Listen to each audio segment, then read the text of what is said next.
বন্ধুরা, এই দেখো আজকে কি নিয়ে হাজির হয়ে গেছি দেখতে পাচ্ছ? এটা কি বলো তো? চালতা। তো চালতা দিয়ে আজকে কি হচ্ছে জানো তো? টক ডাল। কিছুটা চালতা কেটে নিয়েছি, এই দেখো। কিছুটা কেটে নিয়ে এই দেখো কাটা হয়ে গেছে। এই যে সেটা দিয়ে এই যে ডাল হচ্ছে, টক ডাল। চালতা দিয়ে টক ডাল বসিয়েছি। আজকে কি রান্না হবে দেখো। আর এই দেখো ইলিশ মাছ, মানুষ আমরা 3 জন, বেশি মাছ দিয়ে কী হবে, তো এইটুখানি মাছ, এটা হচ্ছে ইলিশ মাছ। ইলিশ মাছটা কী দিয়ে করবো জানো তো? এই দেখো শিলনোড়াতে আমি সর্ষে নিয়ে নিয়েছি, বাটবো। তো ইলিশ মাছ হবে সর্ষে বাটা দিয়ে। আর এই দেখো মাথাটা ভেজে রেখে দিয়েছি। এটা দিয়ে কী হবে জানো?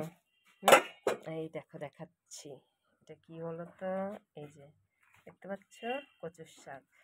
তো রান্না হবে ইলিশ মাছের মাথা দিয়ে কচুর শাক আর সর্ষে ইলিশ, টক ডাল।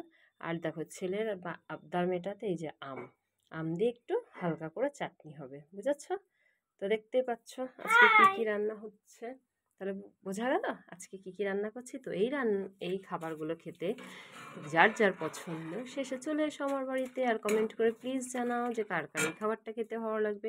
টক ডাল, ইলিশ মাছের মাথা দিয়ে কচুর শাক, সর্ষে ইলিশ, আর আমের চাটনি, ঠিক আছে? তো যারা যারা পছন্দ করো এই খাবারগুলো খেতে, তারা তারা প্লিজ কমেন্টে জানিও। টাটা।